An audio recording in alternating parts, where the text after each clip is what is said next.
Vascaíno do Cerrado.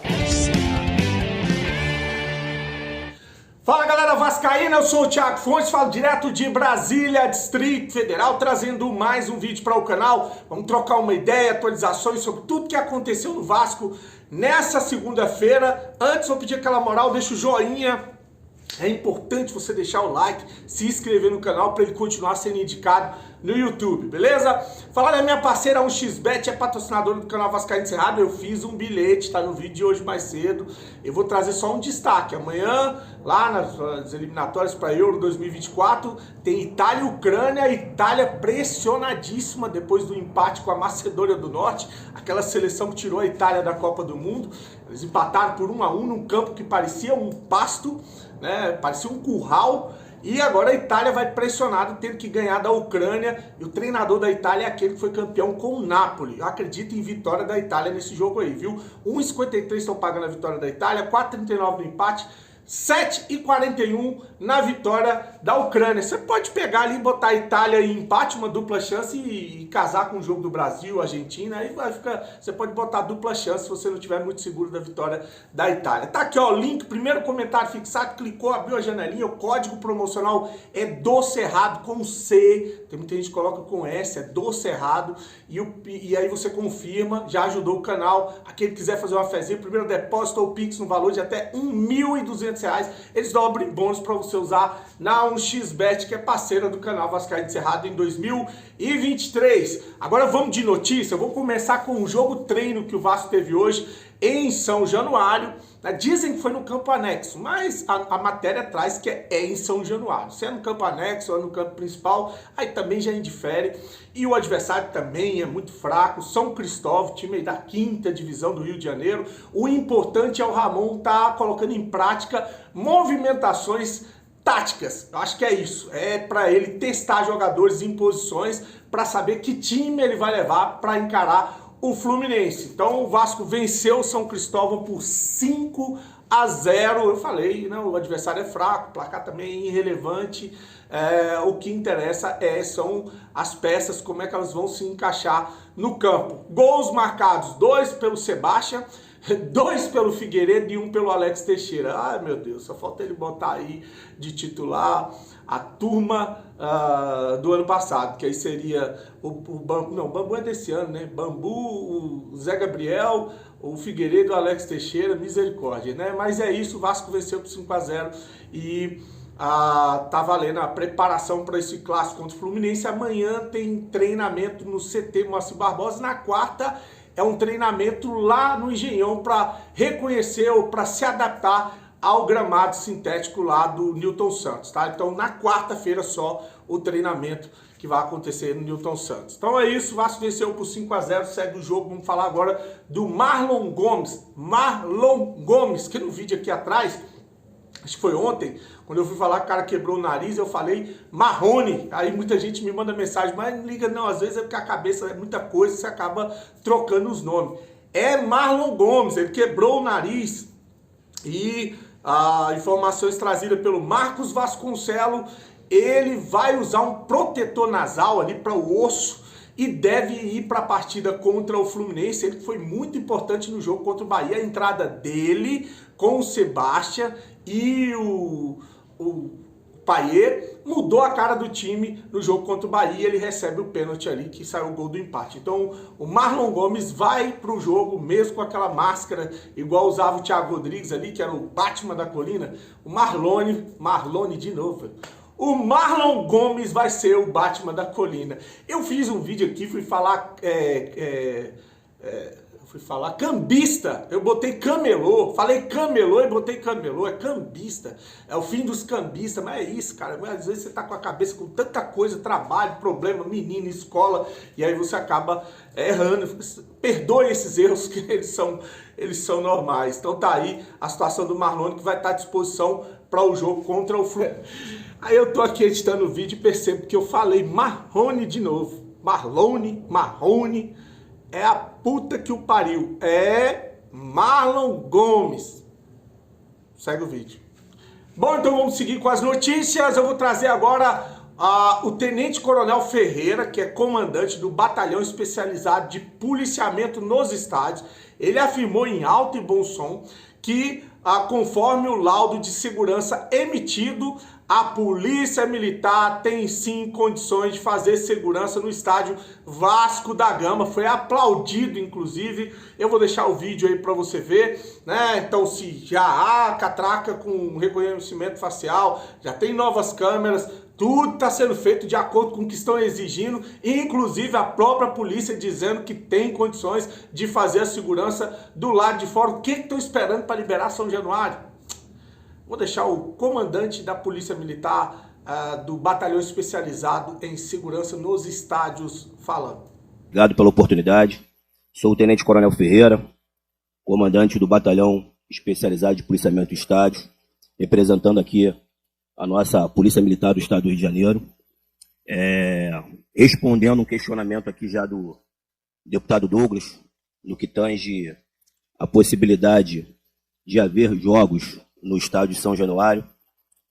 Já deixo aqui registrado e claro que por parte da Polícia Militar, conforme o laudo de segurança previsto, já emitido, a Polícia Militar ela tem condições sim de fazer a segurança no estádio Vasco da Gama.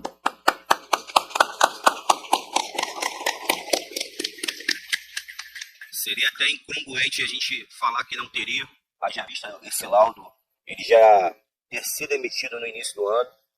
Ficou uma pendência, que era o sistema de monitoramento, que foi cumprido conforme os prazos estabelecidos. Então, é uma situação que, para a gente se sente muito confortável, com base na Lei Geral dos Esportes. Cabe a gente tanto o policiamento da parte interna, junto com a segurança privada, e também da parte imediata externa, né? O que a gente vem fazendo tanto em São Januário, como no Maracanã, no Engenhão, Volta Redonda. Então, desde já, respondido o questionamento do deputado Douglas, me coloco aqui à disposição de todos para qualquer tipo de questionamento. Bom, dois detalhes aí, é que o corte é lá do meu amigo Léo, do canal Na Torcida Vascaíno, e é aquele encontro que aconteceu hoje, aquela audiência pública na Alerj, tá? Na Alerj. E falando em Alerj, audiência pública, ele esteve lá, o candidato do Jorge Salgado e do Osório, o Júlio Brandt, aquele que fala que o contrato da 777 é o melhor contrato do Brasil, né? Aquele que até trouxe, o Careca trouxe uma denúncia sobre ele ser amigo do Lúcio Barbosa, trabalharam junto em uma empresa, ele, que é o CEO da SAF do Vasco, e da CFO, que aí agora eu vou esquecer o nome da mulher. Então, quer dizer, ele é ligado totalmente a esse negócio feito pelo Salgado, pelo Osório, por isso que ele defende, por isso que ele é o candidato da situação. E ele esteve lá na Alerj e, lógico, estavam falando, fazendo aquele apelo de novo, São Januário, isso é um absurdo que estão fazendo, mas num determinado momento ele solta uma pérola, e eu vou trazer aqui para você, que ele diz o seguinte, né, que abre aspas para o Júlio Brandt, né, o Vasco voltou forte, né, no futebol e voltou forte no cenário do esporte nacional. Vou fechar aspas aí para o menino Brandt, vou deixar aí para você ver. O Vasco é um gigante, nunca deixou de ser um gigante, que estava machucado e ferido, mas que voltou forte ao cenário do futebol e voltou forte ao cenário do esporte nacional. Cara, eu definitivamente eu não sei em qual planeta esse ser humano vive não, porque se for no planeta Terra, ele é muito mau caráter, muito mau caráter.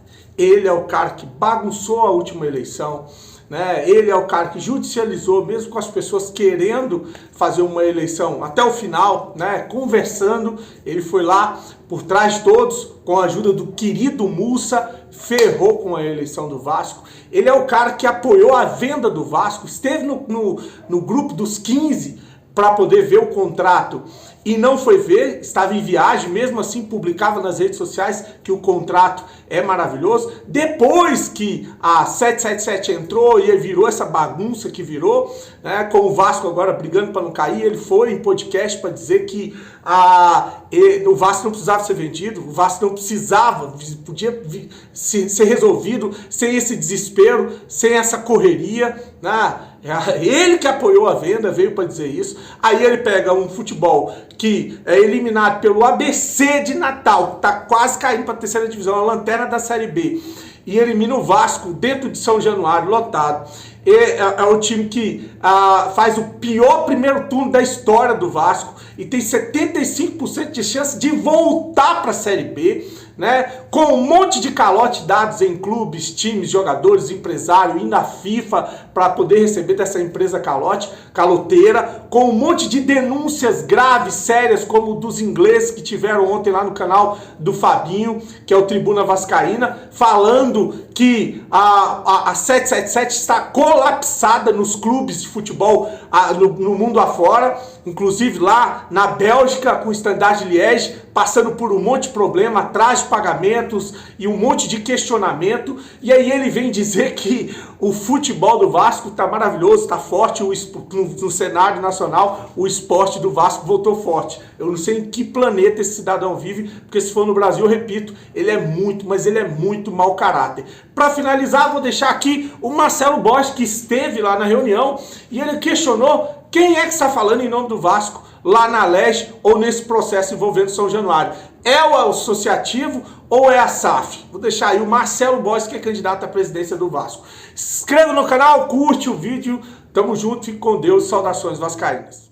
Marcelo Borges, diretor de patrimônio do Vasco da Gama.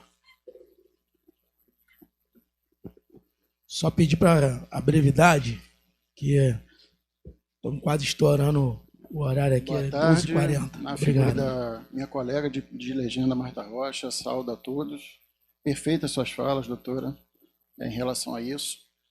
Saudar aqui os membros do Vasco da Gama. Eu, como 3 anos diretor de patrimônio do clube, falo que nós tivemos todos os anos os mesmos processos de vistoria, etc., e nunca foi embargado o São Januário. Nós passamos, e eu vou falar brevemente, deputado, porque é importante estar no seu lado dessa audiência pública, quem é o responsável que está falando em nome do Vasco, se é o Vasco Associativo ou se é a Vasco SAF. Isso é importante você ter aí. Inclusive, quais as atitudes que devem ser tomadas, porque o Vasco, São Januário, o Complexo São Januário, no qual a gente tem todos os esportes, que foi falado pela colega deputada aqui, ele foi alugado para Vasco SAF.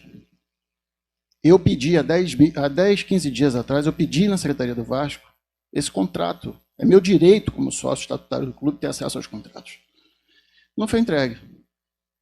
Eu pedi também um contrato de locação do vice-presidente Osório, que estava aqui, que a primeira coisa que a gestão fez foi sair de São Januário e transferir a diretoria administrativa no qual deixou o São Januário do jeito que a gente viu, triste com isso. Então, eu só queria lembrar ao senhor, deputado, que é importante o senhor colocar no seu relatório quem é o responsável, de fato, pela condição atual de São Januário e pelo que vai ser feito das vistorias, se é o Vasco da Gama Associativo ou o Vasco da Gama SAF. Só isso. Ok? Muito obrigado.